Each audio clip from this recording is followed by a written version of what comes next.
Popularly known as the City of Seven Hills, Rome is situated on the bank of River Tiber. The city is situated to the west of Apennine Mountains and is located close to Rhenian Sea. Archaeological evidences show presence of human in the area of Rome that go back as far as 5,000 years. Legends and an ancient Roman scholar, Marcus Terentius Varro, say that Rome was founded in April 21st, 753 BC. The story of twin brother Romulus and Remus, where Remus dies and Romulus becomes king, is often known as the day when Roma was founded. Etruscans took over the city in 640 BC and several kings ruled it for more than a century. The Etruscan rulers improved the infrastructure and made a lot of constructions throughout the city. 509 BC saw the last of Etruscan ruler Tarquin Superbus, and the coming 4 centuries was ruled by a republic, which was a small group of aristocrats who looked after the economies, politics and social life of the city and its people.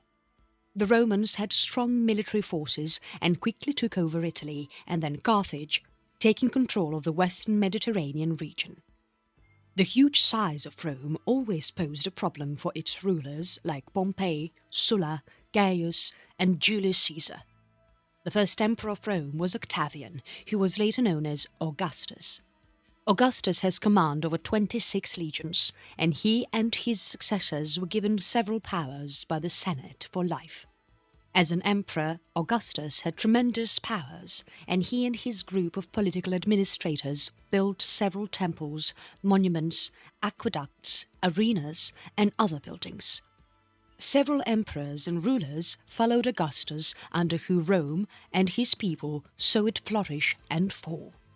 Standing tall today, Rome is a centre of attraction for many tourists, still holding within it an ocean of heritage, culture, and history.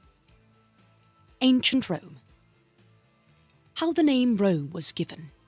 It is thought to have been a derivation from a Greek word meaning courage and bravery, and a connection with a root rumtit, which referred theoretically to the symbol of wolf that took care of the twins Romulus and Remus. The city was Ruma when it was ruled by the Etruscans. A connection can also be made with the Tiber River, which was earlier known as Rumon. Forming of the city. The city of Rome was initially formed by the rustic settlements on the Palatine Hill and other hills surrounding it. The Quirinal Hill was a sort of military camp for the Italic tribes.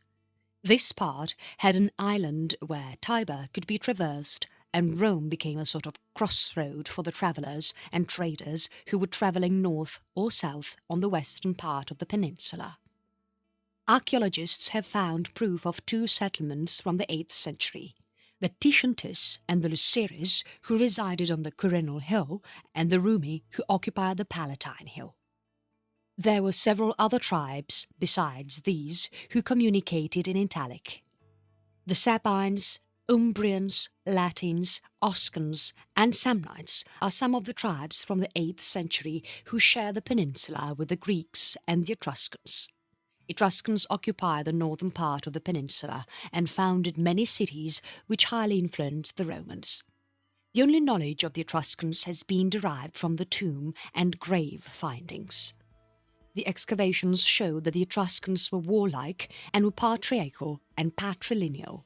The Greeks who lived in the southern part of the peninsula also found many colonies like Crotone, Cumae, Reggio Calabria, Taranto, Naples and Sibar, which were together referred to as the Magna Graecia by the Romans. Etruscans in power. The Etruscans dominated Italy after 650 BC. Traditional tales have been included often when it comes to the ancient history of Rome, because most of the records were destroyed by the Gauls, a Gallic tribe, in 390 BC when they destroyed the city after the Battle of Allia. The names of the kings known are questionable, however, the latter ones do have historical evidences. The Etruscans had great impact in the development of Roman Empire. They were good engineers and made some important constructions during their time. They built the Cloaca Maxima and bridge over Tiber, which was named Pons Sublicius, and many more. In their quest to expand their empire, the Etruscans moved south and tried to capture the Greek lands. Although they succeeded in doing so for quite some time, but the clashes didn't last long. The Etruria started to decline, and the Romans took this opportunity to rebel and overthrew the last Etruscan ruler. They established a republic system which comprised of the nobles of the city. The magistrates were elected annually, there were assemblies, and every man had the right to participate in politics. The influence of Etruscans on Rome was there to stay. The people of Rome learned to build from temples from them and also follow their style of worship. Like the Etruscans, the Romans also worshipped three gods: Uni, Minerva, and Tinia. The Etruscans, on the other hand, addressed their gods as Juno, Minerva, and Jupiter. Although Rome is seen to have been influenced by the Etruscans, the Greek influence on the Romans overpowers the Etruscan culture. Roman Republic. Rome dominated the Latium by defeating the nearby Latin countries and an important Etruscan country of Veii. The Etruscans were now confined to Etruria.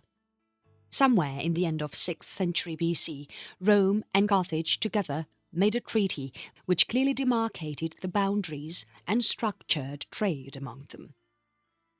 Senones of Gallia and the Brenners attacked the flourishing Romans.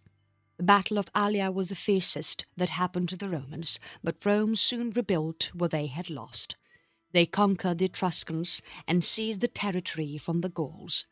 They moved south where the Samnites temporarily set them back, and by 290 BC the Romans had more than half of the peninsula under their rule.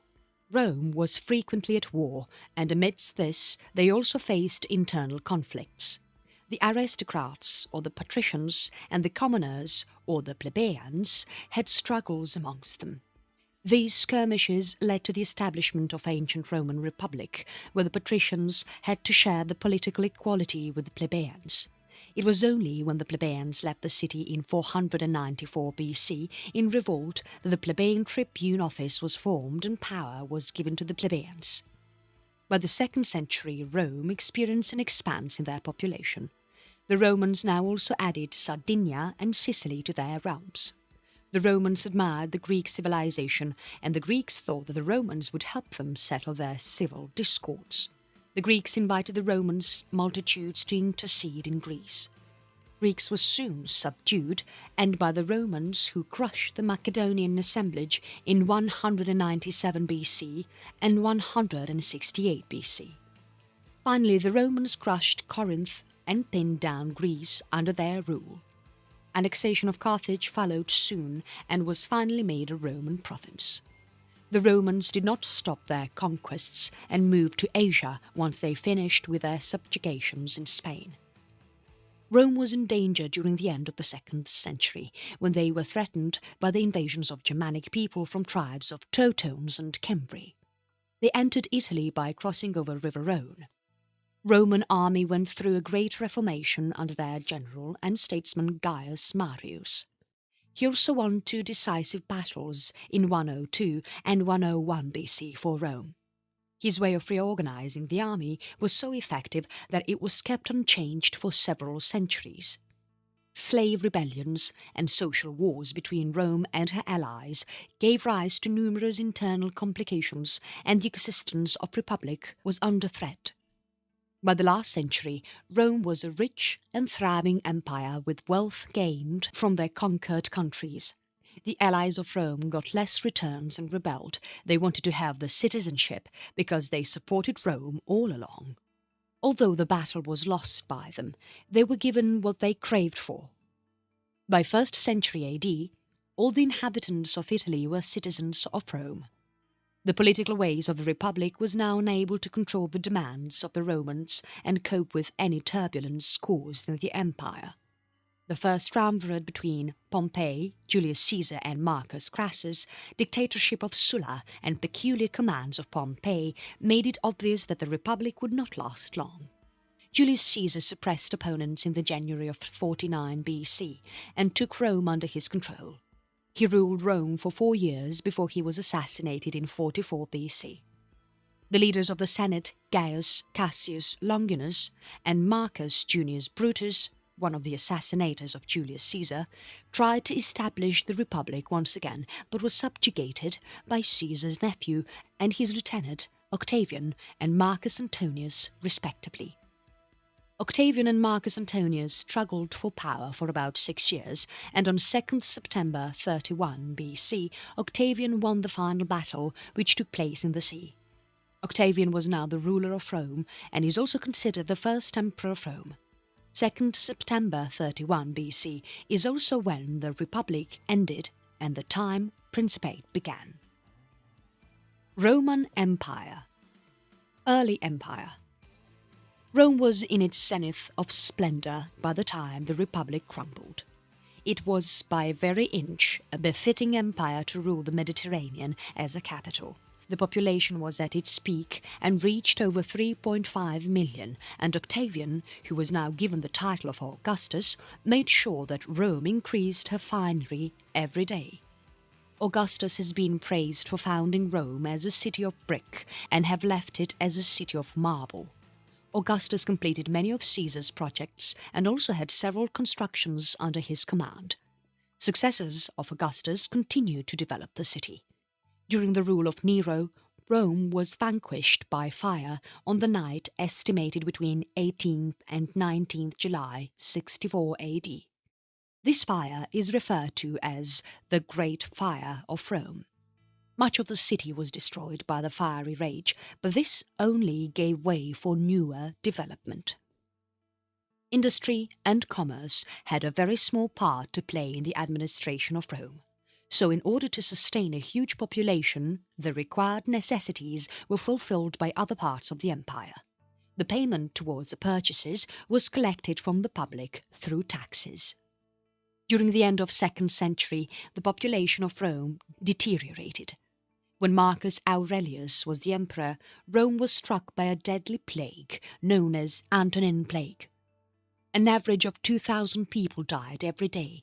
Marcus Aurelius' death in 180 AD marked the end of the rule of 5 good emperors. Pax Romana, or the era of peace and growth, came to an end. The year when Commodus, son of Marcus Aurelius, took over his father's throne in 177 AD has been seen as the time when Rome started to fall. In 273 AD, when the Aurelian War was completed, the population of Rome was just 500,000. Crisis of the 3rd century. Rome was a completely different place by the 3rd century. Barbarian invasions, political upheavals and natural calamities brought her down. Rome was now a capital for name. The emperors did not spend much time here now. Towards the end of the 3rd century, under the Diocletian's reforms, Rome was stripped of the duties of being the official capital of the empire. Western leaders from Ravenna, Milan and Gaul took over the charge as emperors later on and ruled Rome. When Constantine I came to throne, he made Constantinople the new capital. Most of the Roman aristocrats and artisans moved to this new capital. Christianity. When Christianity first reached Rome in the 1st century AD, the religion was thought to be a type of Jewish sect and not a separate religion. The Romans did not welcome the Christianity, and there were various punishments that were sanctioned by the laws. It took about 2 centuries for Christianity to be accepted, and the laws moderated and made in their favour. The first Christian emperor was Constantine I, and in 380 AD, Emperor Theodosius I made Christianity the official religion of Rome. As Rome converted to Christianity, Bishop, who was later referred to as the Pope, took charge as a senior religious figure officially in 380 AD in the Western Empire. Constantine did much to promote Christianity, and the first great basilica, St. Peter's Basilica, Old One, was built by him. Invasions, barbarian and Byzantine rule. On August 24, 410 AD, Rome was first attacked by Alaric, whose army was mostly made up of barbarians. A stream of attacks followed closely. The city who had subdued the world was now being sacked. The population fell steeply, and by the 6th century the population was just about 100,000. The splendid city was rummaged, and in order to survive hard times, the citizens of the city started tearing down the buildings and monuments. They used the limestone and marble from these buildings. The earlier temples were now being broken, and their stones were used to make new churches. The Pantheon was now the church for all martyrs. The temple of Romulus and Remus was now the Basilica of Cosmas and Damian, the twin saints, and many old constructions, such as these, were converted and used to newer purpose. Julius Nepos was the last emperor of Rome who was murdered in 480, and his place was taken by Odoacer, who swore allegiance to Zeno, the emperor from Eastern Empire. Among wars and battles, Rome and her citizens suffered terribly. There were continuous wars, and the city was plagued by diseases like malaria. The aqueducts were broken, the drainage system were not maintained, the lower-lying areas were now marshes, and the population was about 50,000. After the rule of barbarians, when Rome was taken back, the supervision rights and the authority to appoint various officials were now in the hands of Byzantine authorities in Ravenna. Pope gained more power and was now considered more powerful than any other official. Justinian I was the emperor now who tried to bring up Rome by repairing it. His nephew Justinian II made some successful campaigns and captured several cities along the coastline. Much of Rome's food came from Sicily and other parts of empire, which is why they continued to be ruled by Byzantines, and if they disagreed, they would be taken over by the Lombards, who were Germanic people. Medieval Rome. Rome breaks up with Byzantine and forms papal states. With the revolts of Pope Gregory II in 727 and several wars and conflicts, papal states was formed. The Lombards joined hands with the Byzantines, and even though the city was protected by an immense wall, the risk was great. Pope Gregory III was the first to ask help from another kingdom. The Lombard kings were aggressive and considered Ravenna and Ferrara with Rome as their next target. Pope Stephen II went to seek help in France from the king, Pippin the Younger. Together with the armies of France under Pippin, the Lombard king Aistulf was defeated at Pavia. However, as Pippin went back, Rome was kept besieged for 56 days by Aistulf. They retrieved north as they got the news of Pippin coming back to Italy. Aistulf, keeping his promise, this time returned the lands to the Pope, after which the Papal States was born in 756. Once again, the Lombards started plotting against the annexation of Rome in 771. King Desiderius planned to seize Pope Stephen III in one of the pilgrimages to be held within the city. However, the tables turned, and in 773 the Lombards fighting under Desiderius were crushed by Charles I, who was the king of Franks and was asked upon for his help by Pope Hadrian I. The kingdom of Lombards fell. Once again, Rome gained back its political influence, now with a bigger trajectory. Crypta Balbi in Rome and a museum has been devoted to showcase the remains from medieval Rome. Commune of Rome and foreign rulers. After the year 800, when Charles I, or Charlemagne, was crowned, the Holy Emperor of Rome by Pope Leo III, Constantinople cut itself from the empire. Charlemagne expanded Rome's boundaries, and Rome now had other Christian western regions amalgamated within it. Once Charlemagne died, the other kings could not lead, and therefore there were constant rivalries that the Church had to face from the public. There was a document known as Donation of Constantine, which was prepared by the papal notaries, which said that the Pope had authority over a certain dominion from Ravenna to Gaeta. This also meant he had the power to control the important policies and decisions of the empire. Only the very powerful popes could handle supremacy. The only problem with the papacy was that new popes were required to be elected every year, which caused a lot of havoc within the papal walls. Greed for power caused many aristocrats and people from noble families to influence the elections. Rome needed rebuilding after the city had been sacked by several intruders. The period of the older aristocrats was slowly fading and new families were taking their place. Powerful and wealthy families now supported in the construction of the city. The city was now made of traders, entrepreneurs and merchants. The citizens of Rome took inspiration from the neighbouring cities such as Viterbo and Tivoli and looked for freedom from the papacy. They wanted to adopt a communal status.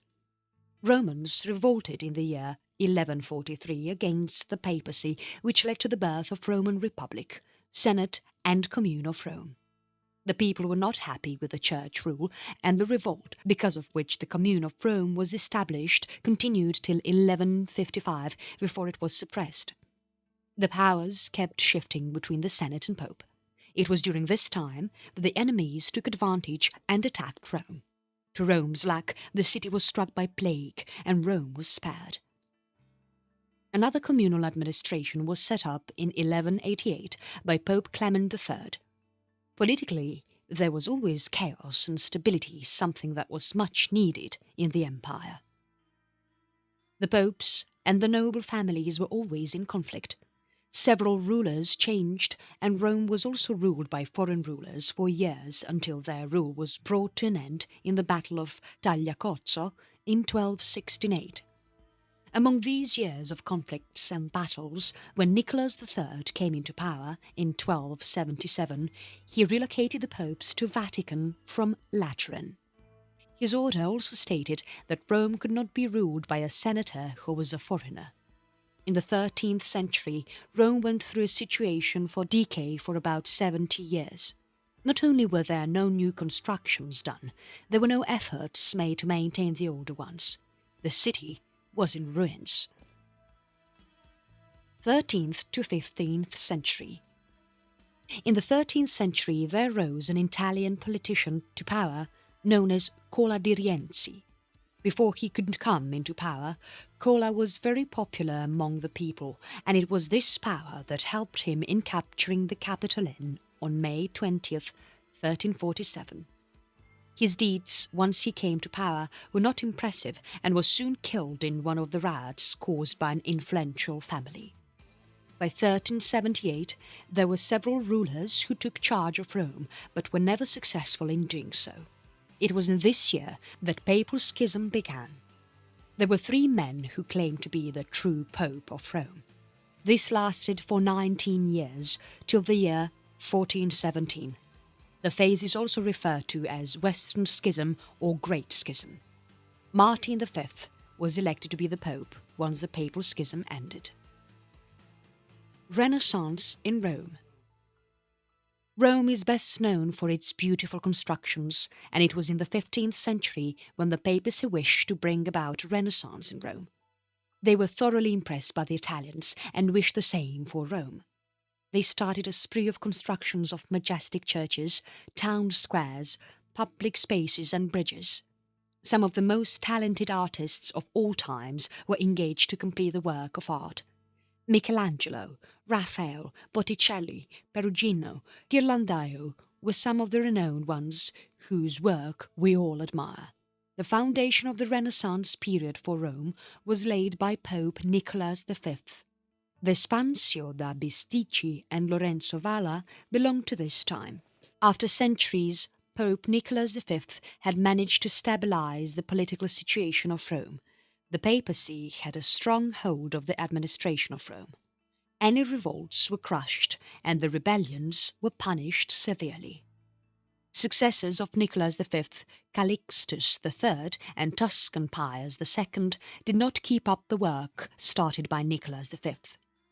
Pope Paul II started the work of Nicholas V and introduced back Carnival in Rome. Another important milestone in the history of Renaissance is when Sixtus IV was considered as the first Pope King of Rome. Although Sixtus IV indulged in politics too much, because of which wars took place and a huge amount of wealth was drained from Rome, he, just like Nicholas V, patronized art. He has the Academy reopened and started building the Vatican Library. The official existence of the Vatican Library has been considered to be on the June 15th, 1474. From churches to streets, he had everything rebuilt and constructed artistically. The Vatican Palace and Sistine Chapel have been decorated by some of the most prominent artists like Mino de Fiesole, Luca Signorelli, Sandro Botticelli and others. Michelangelo decorated the ceiling in the 16th century, which is gazed on by all who behold it. After the death of Sixtus IV on August 12, 1484, Rome was seen in a state of chaos once again. He was succeeded by Innocent VIII, whose place was then taken over by Pope Alexander VI. There were 220 murders in time between the death of Innocent VIII and the election of Pope Alexander VI. Such was the hunger for power. On December 31st, 1494, Charles VIII of France invaded Italy and made his way to Rome. Alexander VI hid himself in Castle Sant'Angelo, which was now a fortress. Alexander VI was politically shrewd and managed to chase Charles VIII out of Rome. Alexander VI favoured his son Cesare Borgia. Pope Julius II, in his reign from 1503 to 1513, took Roman Renaissance to its zenith. His successors, Leo X and Clement VII, upheld his work. Rome looked beautiful with so much art and beauty that was put into her.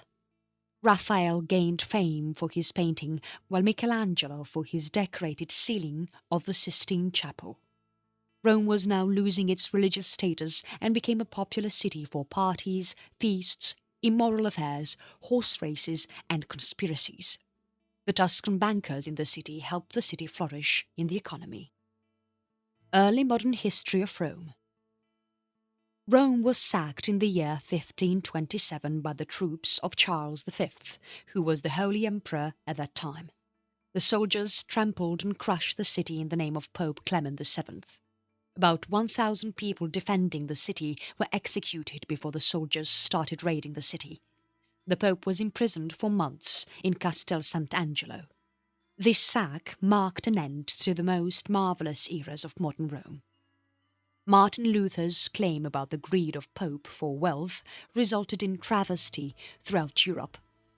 Roman prestige was then questioned by the English and German churches. Pope Clement VII, successor Pope Paul III, was associated with nepotism. He drained the treasury and accumulated wealth for his son and family members.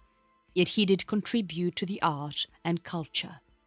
His successors were not as strong and gave way for Spanish suzerainty. The next pope was elected in 1555. Pope Paul IV was not quite popular among the people and was on a hate list. His political acts led to besiege of Rome in 1556 by the Kingdom of Naples. On his death, the angry mob burned down the Holy Inquisition Palace and broke his marble statue on the Campidoglio. Counter-Reformation. Between 1545 and 1563, it was time for Catholic Reformation. This was an effort to reform, and there were four main elements in this reformation: religious orders, political dimensions, ecclesiastical reconfiguration, spiritual movements. The Reformation comprised of reforms in religious life, foundation of seminaries to train the priests, various spiritual movements that were centered on devotional life. There were also political activities such as the Roman Inquisition, which had been initially formed to fight the spread of Protestantism through Italy. This group carried on their work, and ultimately by the 18th century the organization was getting rid of the Church's power and removing the unorthodox crimes that were happening around Italy. Under the Counter-Reformation, the Jews had to stay in the Roman ghetto and had to stay locked at night. In order to distinguish themselves from the others, the women had to wear veils, while the men had to put on yellow hats. These Jewish ghettos existed for another 350 years in Europe. Pope Pius V and Charles Borromeo, who was an Archbishop of Milan, were the two most significant people to have actually made the Counter-Reformation a success. The court was now a simple place, the jokers were removed, and all the bishops and cardinals were sent to the city and lived like the other citizens. Blasphemy and having concubines were acts that were sternly penalized. The prostitutes were confined to a restricted place and were debarred from prostitution. Pope Pius V's successor was unable to uphold the Reformation as his ways were not strict enough. The courtesans were back and the bad elements roved free once again, plaguing the Roman streets. Sixtus V, or Iron Pope, was firmer than Pope Pius V and was determined to reform the Church and its customs. Roman streets were cleaned of procurers, hooligans and duelling. The cardinals and nobles were not spared if they were wrong. The tax money was utilized for constructions and other public reform works. Newer houses were built and the streets were broadened. It was made a better place for the pilgrimages.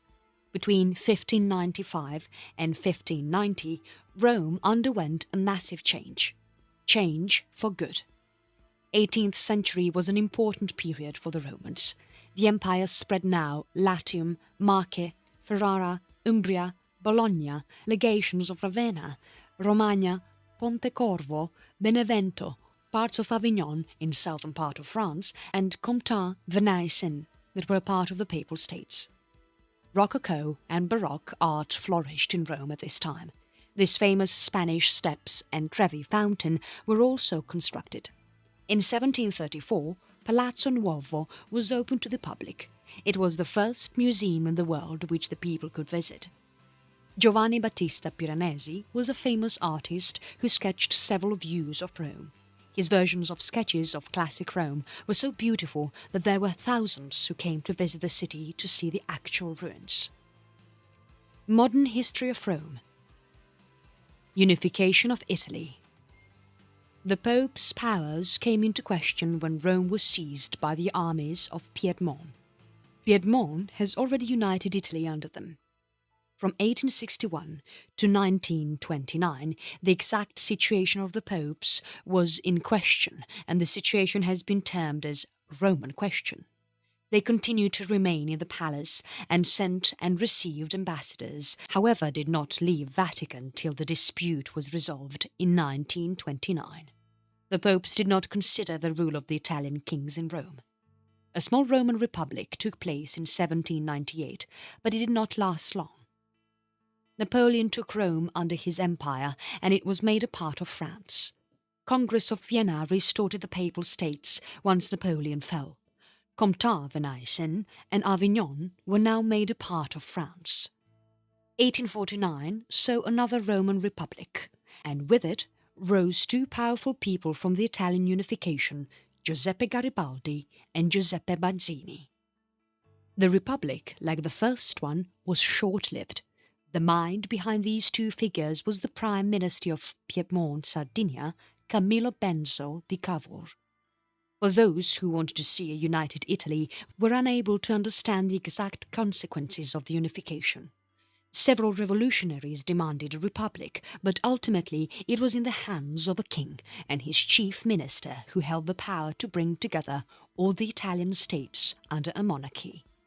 In order to unite Italy under Piedmont Sardinia, Cavour decreed huge industrialization. Cavour thought if he becomes an economic leader, all the states would subdue. Under this attempt, he also had the Piedmont army sent to join the British and French in the Crimean War. Piedmont, Sardinia and France were now in friendly terms. Pope Pius IX returned to Rome with the help of French army, which clearly showed that Rome was not going to be a part of the unification.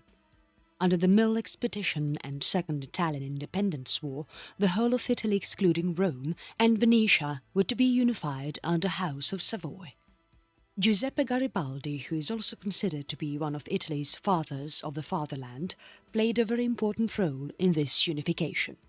He was a nationalist and fought in several campaigns, which ultimately led to the unification of Italy. Although Cavour publicly detested the works of Garibaldi, he secretly supplied his campaigns with weapons. After some more political turmoil and the Austro-Prussian War in July 1870, Franco-Prussian War began and the then Emperor Napoleon III was unable to defend Papal States anymore. The Italian army led by General Raffaele Cadorna marched in Rome on September 20th of 1870 from Porta Pia. They captured the Leonine city the next day, and an interim government was formed by Cadorna. He included the local noblemen in order to avoid revolts. On October 2nd, 1870, Latium and Rome were taken possession of by the Kingdom of Italy. There were 133,681 who voted for the annexation, 1,507 voted against, and the remaining supported the decision. 40,785 votes were from Rome who said yes, while there were just 57 votes who disagreed and casted no. The Italian government had intended to let the popes keep certain part of Rome, Leonine City, which was a small papal state to the west of Tiber. Pope Pius IX was the elected pope when this decision was made. Pope Pius IX declined, as accepting the offer would have been an indirect authorization of the legality of the Italian kingdom's rule over his earlier realm. A week after the Italians entered Rome, they took over the complete city except for the Apostolic Palace. It was now that the people of the city voted to join Italy. Rome was declared the capital of Rome on July 1st, 1871. From this day till June 1929, the popes did not have any power. Even though there were no restrictions on the pope to go anywhere, Pope Pius IX declared that he was a prisoner of Vatican. Kingdom of Italy declared Rome in 1871 as their capital, even though it was under the control of the Pope. Benito Mussolini swiftly rose to power after the World War I, who attacked the city in 1922 after consulting with Victor Emmanuel, who was the King of Italy for the period, and made allies with Italy. The population of the city grew to 1 million in the period of war. February the 11th, 1929, the Lateran Treaty brought an end to the Roman question. It was signed by Cardinal Secretary of State Pietro Gasparri on behalf of Pope Pius XI and Benito Mussolini for King Victor Emmanuel III. The treaty was effective from June 7, 1929, and the agreement established an independent state of Vatican City and Roman Catholicism a significant position in Italy. Rome hardly suffered any damages in the World War II because no country or nation wanted to jeopardize the life of Pope Pius XII. Rome agreed not to take sides in the World War II, and even though the German and Allies had occupied the city in 1943, the Vatican City was untouched. After the war, Rome grew in leaps and bounds. It was now a city of fashion in the 1950s, and classic movies such as Quo Vadis, La Dolce Vita and Ben-Hur were filmed in the famous Cinecittà studios. After reaching a population of 2.8 million in the 1980s, the population slowly went down as the people moved to neighbouring suburbia.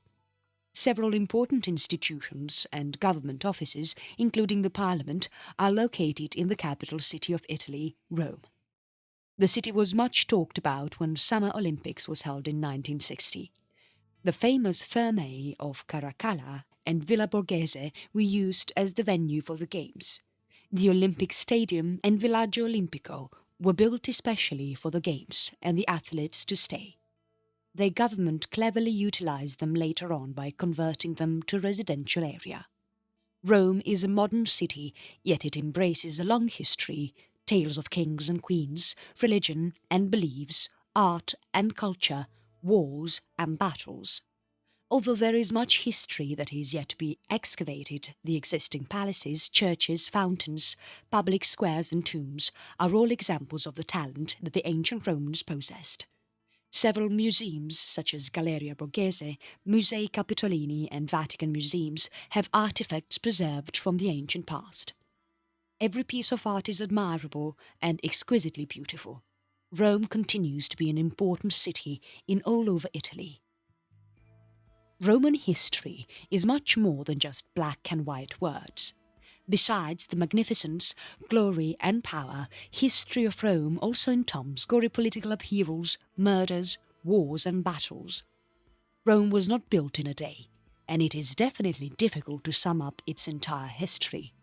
What remains from the past is the Colosseum, the arcs of different emperors built in the memory of the triumphs over different places, basilicas, tombs, the famous Circus Maximus, forums, temples, the famous Ludus Magnus, where the gladiators were taught to fight, Pantheon, and the Ostia Antica, which is a port that has been preserved from ancient Rome. Rome is a hub for art and architecture that holds epochs of its gigantic history. Regular excavations continue to reveal some more of its past grandeur. Roma, you continue to awe.